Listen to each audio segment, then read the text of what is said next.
I'm going to make my cheap bead roller easier to use, even if you have 2 hands. I've watched several videos. This is not my original idea or technique. This is not going to be used. Ow, I just cut myself. Yay! What you do is you get a cheap winch. Mine came from, all my stuff came from Amazon. I'm not 100% certain that I'm going to use everything. I've seen a few different versions, but I went ahead and got a speed controller. This is just a little ATV winch. I think it's 2,500 pounds. Does it say? Yep, 2,500 pounds. Of course, it's made in China. I have a converter for being able to 150 12 to 12 volt converter. And then I also have a foot pedal that I went with a similar design to what I've used on some of my other tools to power them, where you just have a pedal and you plug it in and then you plug your tool into this and the wiring's already done. I'm not sure if I'll like that or not, but it's a momentary foot switch. This is a cheap, oh, it does say it on the back. Well, I'm not spinning it. I don't have the room. It's from Woodward Fab, but they are all the same, I think. Even probably the same manufacturer for Eastwood. Woodward does it. I'm sure any Harbor Freight's cheap bead roller, I bet they're all about the same. I've had it for a very long time, and I've used it, and it's been okay. The biggest problem for me with one hand is trying to crank and hold stuff. Obviously, it's not easy for people with 2 hands, and so I made this wood stand just to be able to hold it up. I'm going to improve this because right now it's got a little wiggle in it when it's loose, which I did loosen it. I've had this 15 years, maybe, a long time, and I've used it off and on. On video, you can check out where I replaced the 8 square feet of back panel or a cab, and I used it then on that. And that's when I built this wooden stand just out of some scrap 4x4 I had, just to have something to mount it with and use it. I used to put it in the vise and turn it and stuff, and that was just a little too awkward. It's hand cranked, and for me, one of the biggest problems is I can't hold everything, run everything, do everything, but it just hasn't been a big enough deal to spend money trying to fix it. I started watching some other people's videos on how to take a ATV cheap winch, some electronic converters and pedals, and turn this into a powered bead roller, which will make it much easier for me to control and do everything. And even if you have 2 hands, it's a big improvement to be able to handle the material, make good consistent beads, and do what you're trying to do. So it's an upgrade I've wanted to do for a while. The other thing we're going to do is we're going to stiffen this backside up with some steel. I've got some square tubing here and another piece there that essentially I'm going to make a frame. It won't go here, obviously. We've got to be able to go through the mouth, but it'll go down and around like another C, and it'll help when you pinch it and it gets too tight and it turns. This can move, both of them, because even though this is 1/2-inch plate, there's a big hole in it, and you think about being able to turn or move or pull it, and so what happens, it'll flex as you move it, and that doesn't give you a nice tight roll. By putting some strength on the back, and some people add it to the top and go around, there's all kinds of videos and stuff on how to upgrade and take one of these, even replace your rollers, or not your actual roller, but gets the right stock using these gears and the dies that come with it, the blocks for holding it, and then you can roll until your heart's content at whatever depth. And so we're going to strengthen it, we're going to power it, and we're going to improve how it's mounted to our stand here, because it's not perfect. I'm not perfect. It's not professional. I'm not professional. It's a little hack job. I'm quite a bit of a hack job. So we'll see what happens. All that holds most of this assembly on is these 4 bolts on the back side. I am going to take them out just to make it a lot lighter to hold. I'm going to clean this stuff up and start removing. I got to remove all this powder coating off the back. Actually, it might even be paint now that I look at it. It'd be nice if it was paint. I'll probably keep the serial number right there.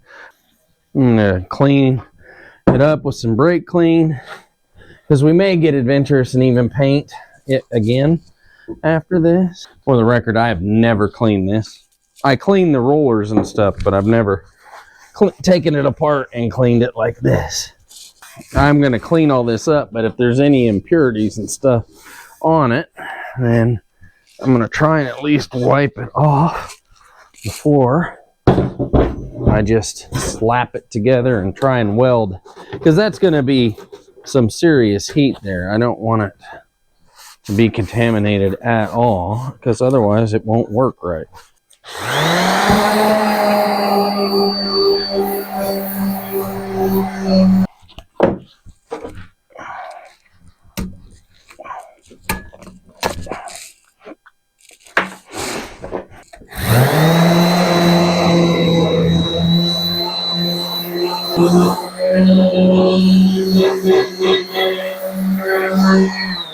As I'm laying this out, I've got 2 mounting holes here I would like to use to be able to have a structure for this, as well as I have the blocks bolts. I don't think it makes good sense to go out here far enough. I mean, because stiffening up this, like just the middle of everything, should help with our deflection. I'm still pretty. I still need a full face shield.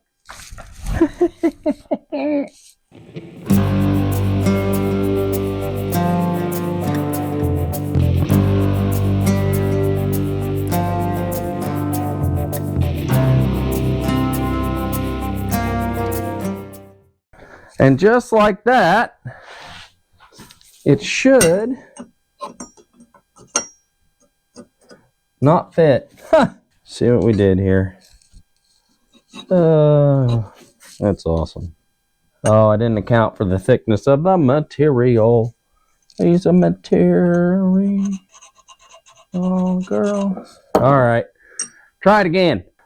Down here, this is going to tuck in really nice and neat. We'll weld all along here and here. And it's not super square right now.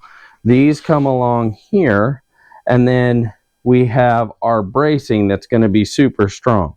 I'm not worried about capping the ends or anything like that. Now, we also are going to weld along here, not continuously, but enough to give it a lot of support. So you'll have all this, plenty of room to bolt all your stuff up, plenty of room to bolt everything up here, and we'll have the ability to make a mount right there and bolt it all together. Okay, so I realized I forgot to turn the GoPro on, and I've already tacked this together just to make sure it's square. Now what I'm going to do is get some clamps and try and make sure these don't rise.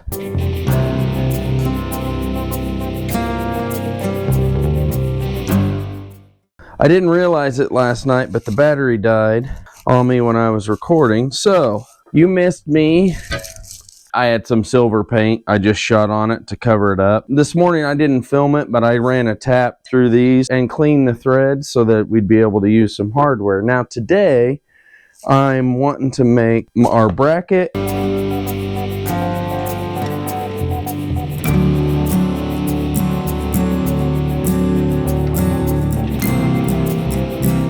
I don't know if the sound recorded, but I switched to, I believe it's called a roto broach.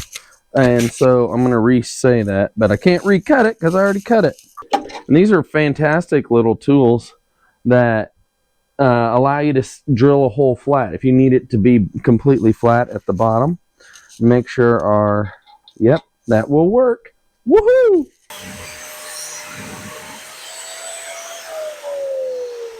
Mark that across there. So after I cut these, clean it up, then I'm going to cut just a 1/2 inch strip to be able to connect it to these two. Actually, I might just take the whole strip, lay it across. We came up with a good plan. I'll bring you back when it's all ready to go together and be welded and tacked.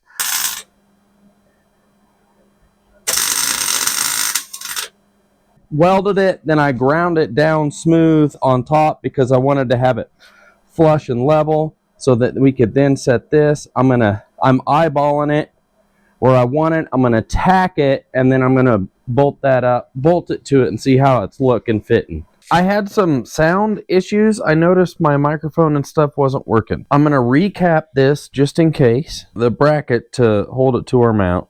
It's nothing spectacular. I did slap some paint on it, ground down on the back so that we have a nice flush fit. So I've got it all put back together, mounted, and tightened down. First thing first is our winch. Let's open this and see what we got here. I'm going to try and use everything they gave to make this guy work, so I don't have to add to it.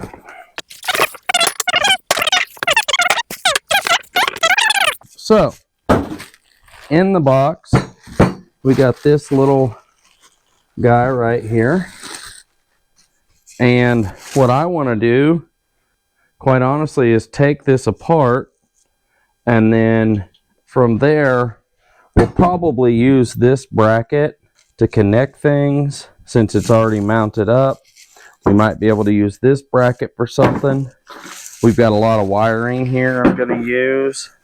So I have a set of Allen sockets, and they tend to break these things a lot easier when they're super tight like that than just Allen wrenches.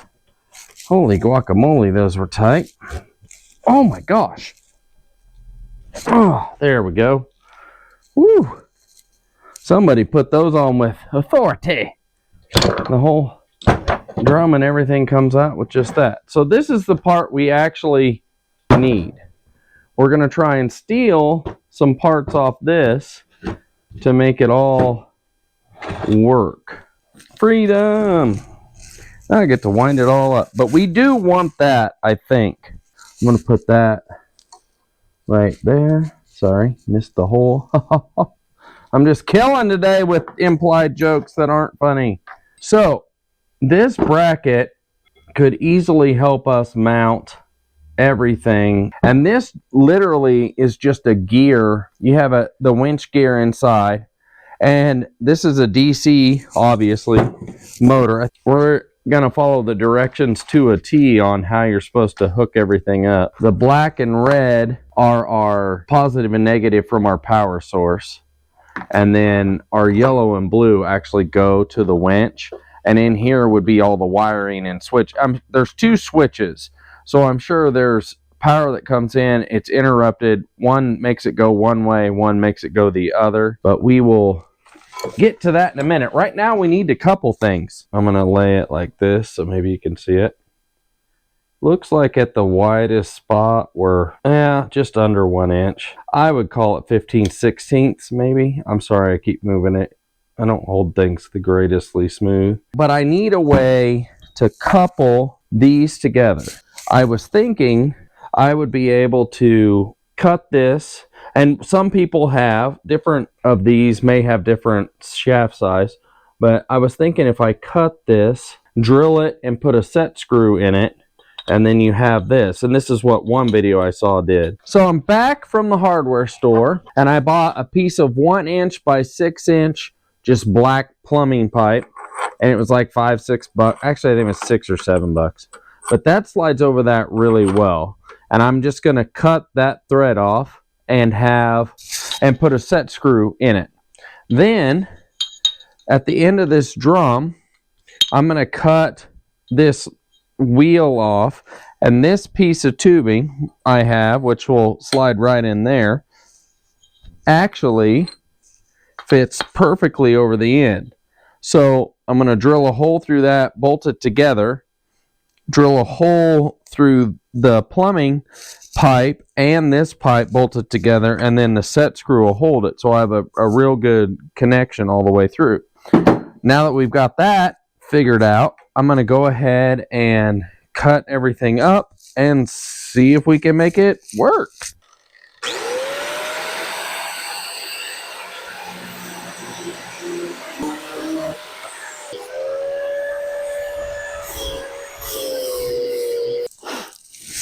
So what I marked there was roughly where the end of this is, and so I have an idea of how much I need to go past in order to couple it.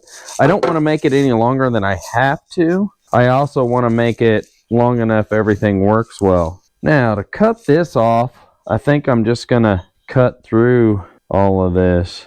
I don't know. I love how that fits too much to just waste the whole thing, but it does make it quite a bit longer. If I had a small piece of this in there and that joined, and then so essentially I need that much. How long is that? Half an inch. So I need a ½ inch. So really I just need an 1.5 inches of this pipe, and then an inch past that, and that should make it all rock solid.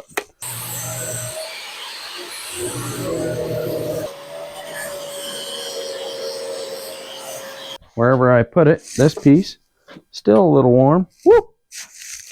And then, ow, way too hot.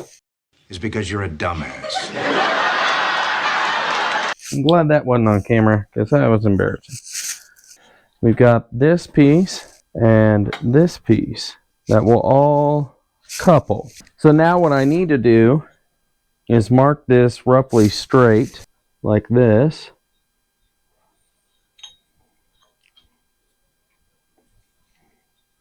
All the way around. And that will set, I guarantee that's still hot. So that will set that, and that will give us a drill point of, let's go right there. And then we also need, I still need to cut this off. I know. I think what I'll do is just take the cutoff wheel and go around.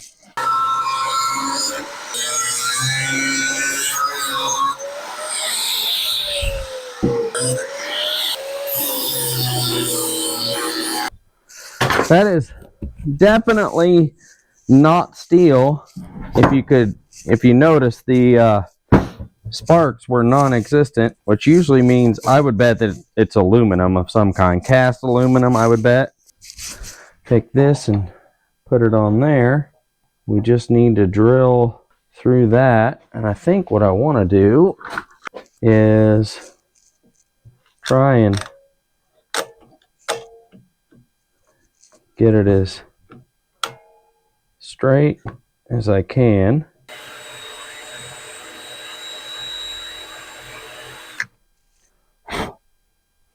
So that's into that couple.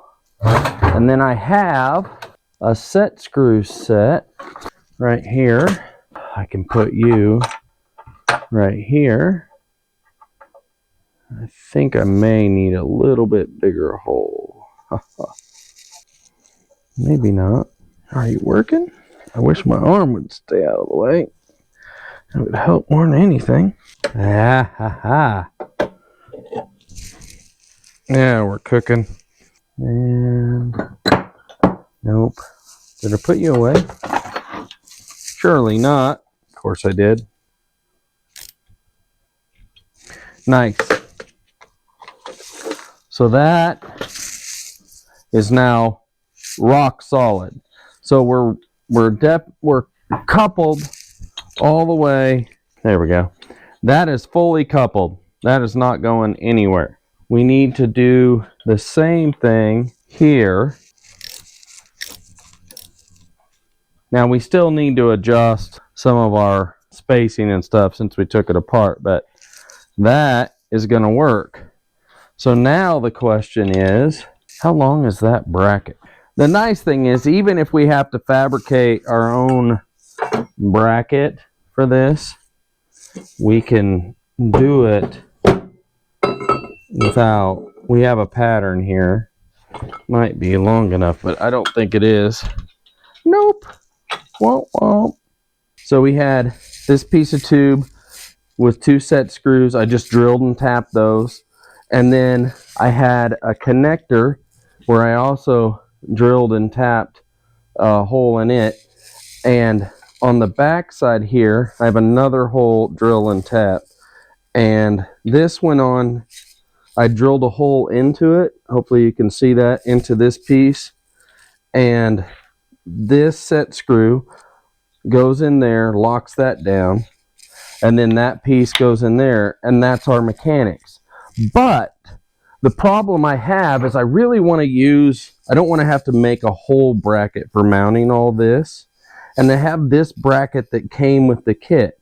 Now, oh, how do you lose a tape measure every 5 seconds? It's a miraculous thing. I just had it. The distance, basically this lip to that, where all this connects, it works out to be almost flush. Like this is the front of that. And so this distance to there is about 3, it's not quite 3.5. It's right at 7/16, I would guess, 3 7/16. So if I take this piece out and this piece out, and I stick that in there, I have most of it used up with this guy. It gives me about 1 inch or so of play. And so I'm trying to figure out, how am I going to convert this? Because I really don't want to have to figure out a new way to couple all this. I just want to use this piece because I've already got the gear that mates up with this gear. So I think what I'm going to do is cut this off at a little bit. That's about 1 inch there. I might cut it a little bit longer and then trim it if I need to. And instead of using a tube on the inside of this coupler, I have a piece of a little bit bigger tubing that this will slide into. And I've already drilled and tapped 2 set screws, but they'll slide into, but so will this piece. And so I'm just going to make a coupler that goes over the top of the coupler to the actual bead roller, and then goes over the top of the arm out of here, and I'll just cut that short. So that's where I'm at right now. So I need to cut this coupler, and I need to cut this piece and then put it together. I'm going to cut this bracket off like right there and leave a little tang, and it's going to get welded to the back side of this.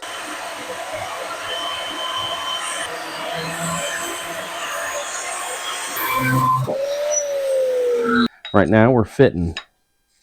Why aren't you staying snug? Yeah, I'm definitely adding a set screw on the back side of this to hold that a little firmer. I'm gonna have one here and one here to make it stay strong. Oh, and I bet we dropped our gear. Where'd it go? Swear I'd lose my head if it was. Oh, it's in the thing.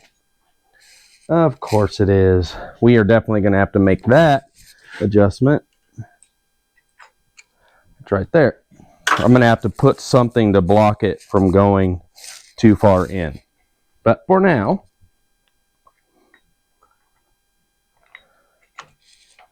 aha, we are touching. So this will now couple. This will now work. We just have to clean it up, make it square, all that jazz. But it will work. I also took the time, I didn't show you because it was just a lot of sanding, but I cleaned these up and I squared them up. I also took a little length off of this one. It's now the length of that shaft to give us some flexibility. And we may, I think I may end up taking a smidge off this side. But what I did to help secure this a lot better is I put 3 set screws in it in a triangle. Then I just centered it and clamped them down, and that's a whole lot stronger. And then of course that'll couple together and be pretty. But then it occurred to me, I have the spring that actually made it work. I could cut it essentially in half and it would keep it out like it's supposed to be. And then that would adjust our depth as we need it. Now, plop that down in there like savvy. And this guy stays where we want it. And now I have to put a cap or something. Tape's not a permanent solution, but it's going to keep it where I want it so that I can actually get this all put together. So now I'm going to work on mounting this. I just took and marked the bracket there with the couplers on roughly where it should be.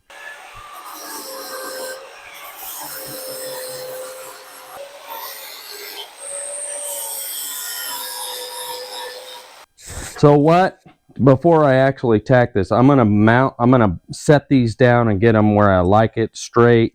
And you can see how much I cut off to make it flush, because just trying to clean everything up and get everything set. I want to get everything set and then tack it, and then we can weld. I'm just gonna run a bead here and a bead here. I'm not gonna get into these bolts, and just across the top. Everything should be fine.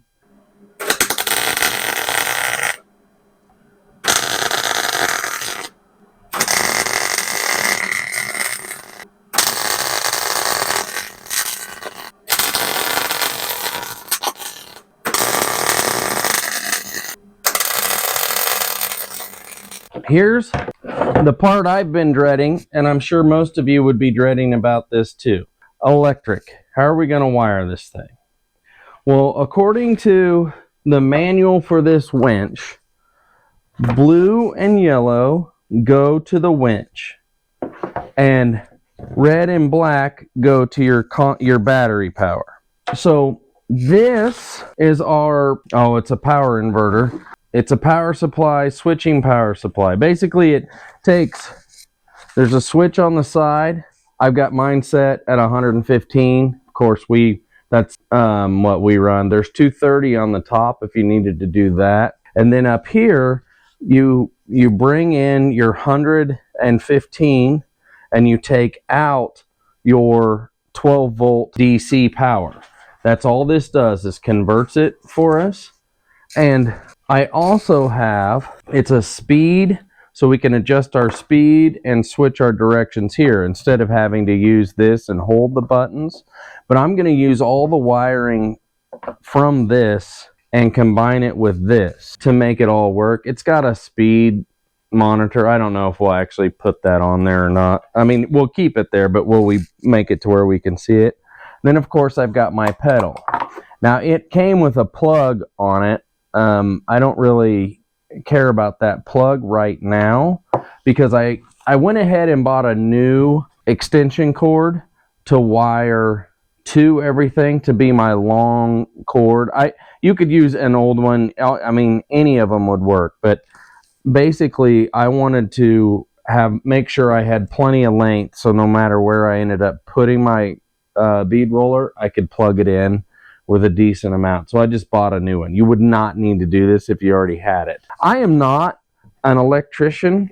I am not a wiring expert. Do not do this. I do this at your own risk. 100%. I don't know what I'm doing.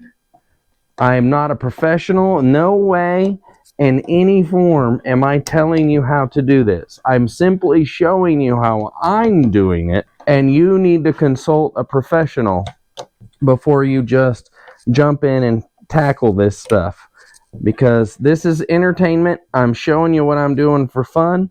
Please don't take this as the proper way to do any of this. I want to stress that again. I do not know the proper ways, and I should not be referenced in the proper way to wire anything. But this might show you how I do it.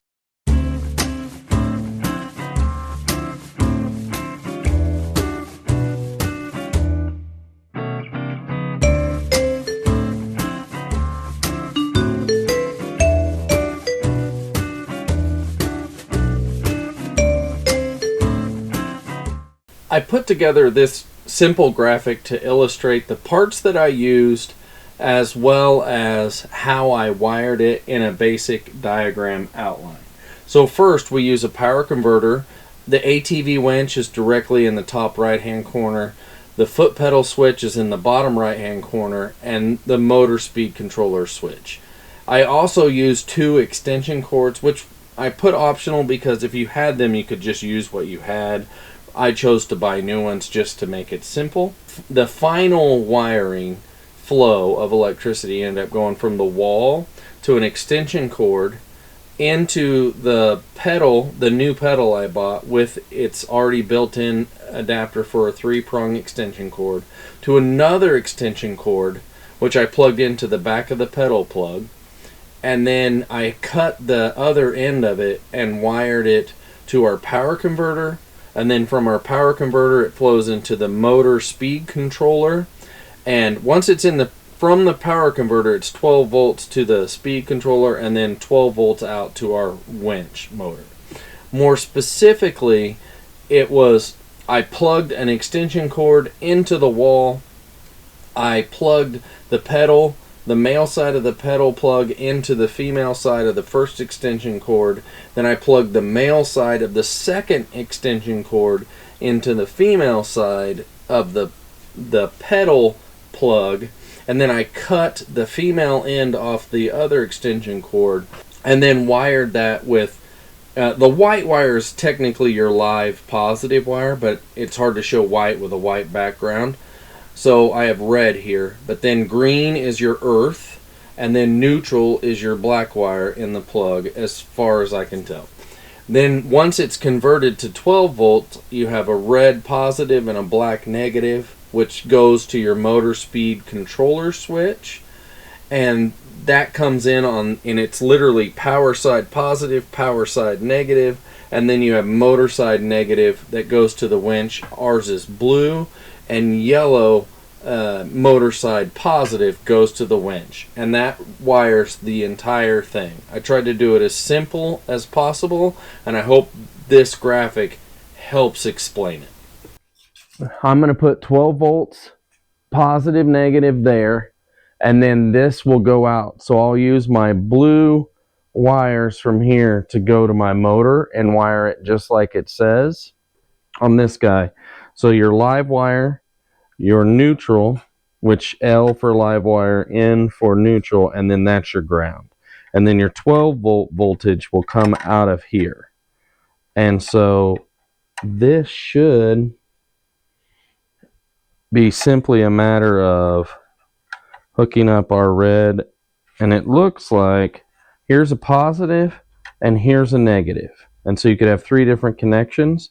So I'm going to put our red wire from our winch power over here and our black wire on the negative, and then I'm going to plug all this in. I got to thinking before I get too far into this, I need to mount these somehow, and I'm just going to use a piece of wood. Wonder what I should do first. Probably mount it on the back side. Yeah, this is the smooth side, so we want that on the front. Put that nice and even. I've got some holes right there I could use.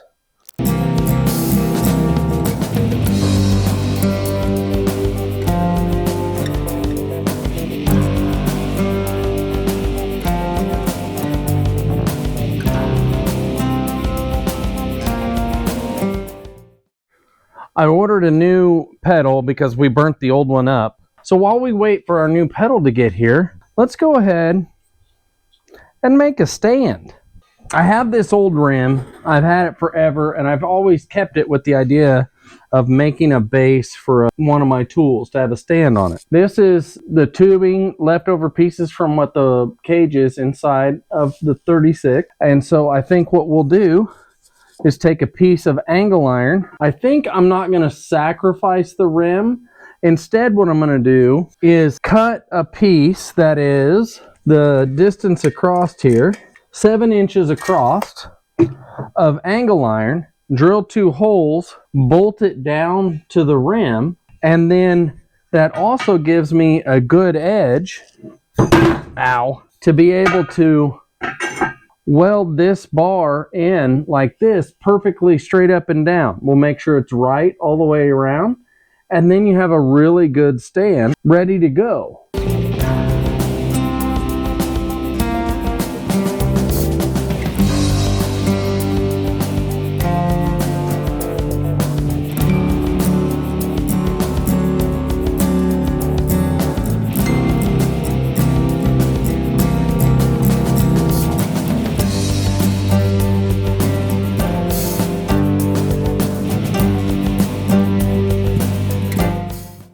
We've got this painted, we've got it set up. I'm gonna start putting everything back together. This is dry and ready to bolt together. We've got the new pedal to get a new pedal assembly, and it's gonna work a lot better.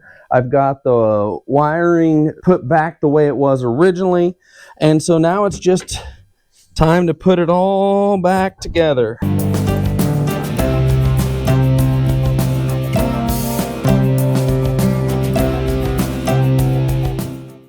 It occurred to me, even simpler than the spring and figuring out a way to block all the bottom, take a nut, the right size, drop it down in there. I'm going to add a washer just to make the spacing right.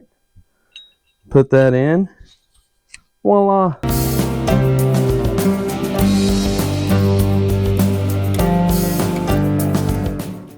On to our fancy dancy wiring box, and I gotta rotate. Let me show you what we did here.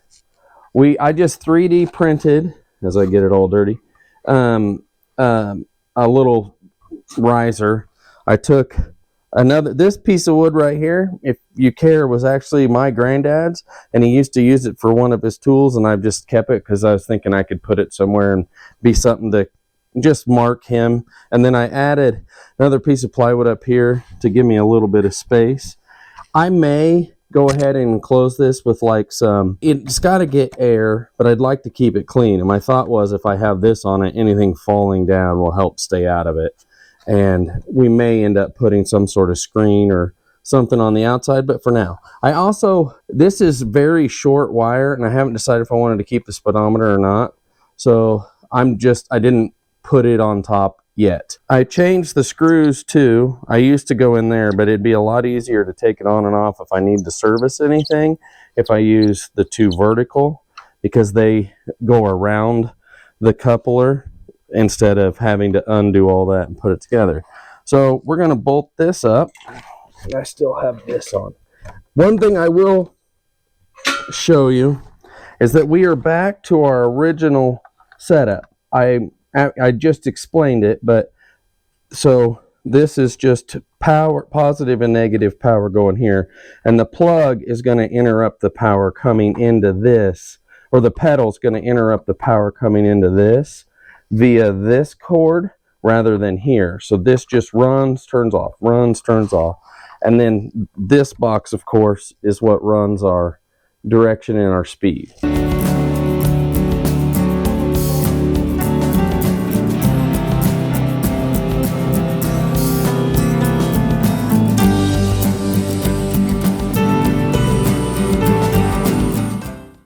This is what I meant. This is our original power cable that we added. It goes into the back of the pedal. This one here goes to the pedal. I just bought it this way. And then this is a new extension cord here. And so this interrupts that power source. So I have it plugged in. Let me get this to where you can see it. I have it plugged in. I'm going to flip a switch and power, and it should go. Wait, there we go.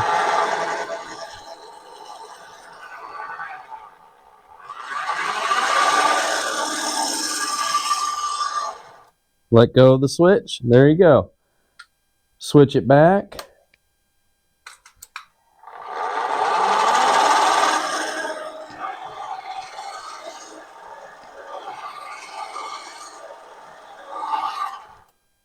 Sweet. Now, now that you've seen the electronic side of it, over here, if I just hit this dude,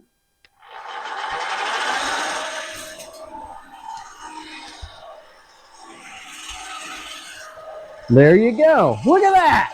We made something that works for a change. Then I can just flip that switch, go back the other way, speed it up, slow it down, however I need it to go. Let me get it adjusted and we'll throw some beads in it. Okay, we've got it all put together. I went ahead and welded this onto the nut, and you may think that's kind of a weird big design, but the reason I did that is I can also run this left-handed because it's big enough I can hit it. So if I'm holding something, I'll be able to do that easier than if I just had a small little T or something. That's a lot harder for me to do. But with this big long sucker, and that's just some, I think it's like 3/8 rod I had lying around, but give me a nice hand crank on it. Oh, duh. I forgot to tighten these. Whoopsies. Here we go.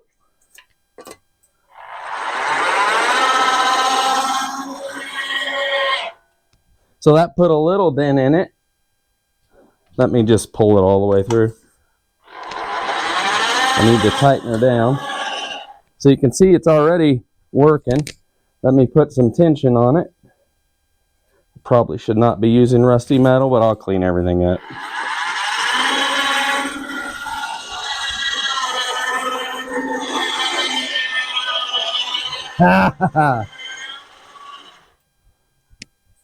And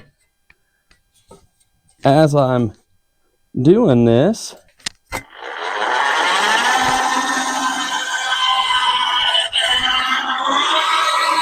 I can change speeds. Oh my gosh. Look at that. Look at that. And I know that's rusty. Let me find a clean piece. Now I'm super excited. This I know is 18 for sure.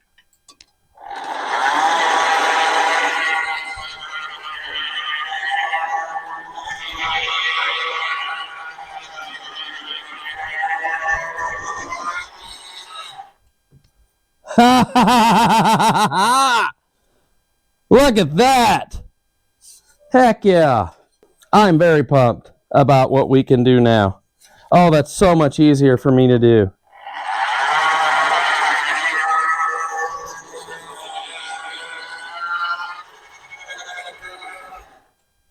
Oh, I wonder just how deep I can go. Let me really put the crank to it.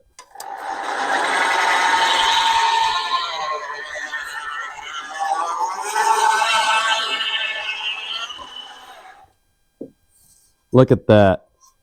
That's awesome. Woo! And I can just hand crank her on and off. Yeah, I probably need to make that heavier or whatever, but that works great.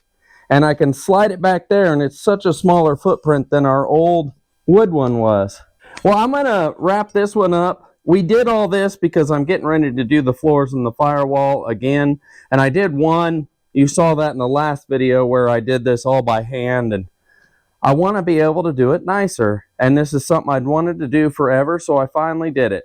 I'm going to put what parts I used and links to them in the description for you. I 3D printed this. I mean, you could have easily cut it in the wood, but I have a 3D printer, so I did it. And I just used everything I had lying around. About the only thing I went and bought was the actual, it was a 6-inch piece of just 1-inch pipe for plumbing at the lumberyard. It's like $6-7. This has made this so much better, just doing this amount of improvement to it. I appreciate you watching. Please comment below. Let me know if you think this was a waste of time or how you've done it or experiences you've had. Just let me know if you enjoyed it or not, because I love having conversations with you guys. It's pretty fun I've gotten a lot of tips and stuff, because I don't know what I'm doing. I mean that sincerely.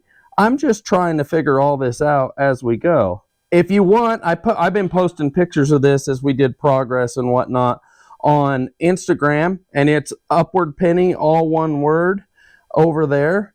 I'm still trying to grow. I'm trying to put this stuff out there. So if you would, tell your friends, share, like, subscribe. Honestly, no one can tell you you can't do anything unless you decide you can't do something. So just get out there and keep trying. See you next time.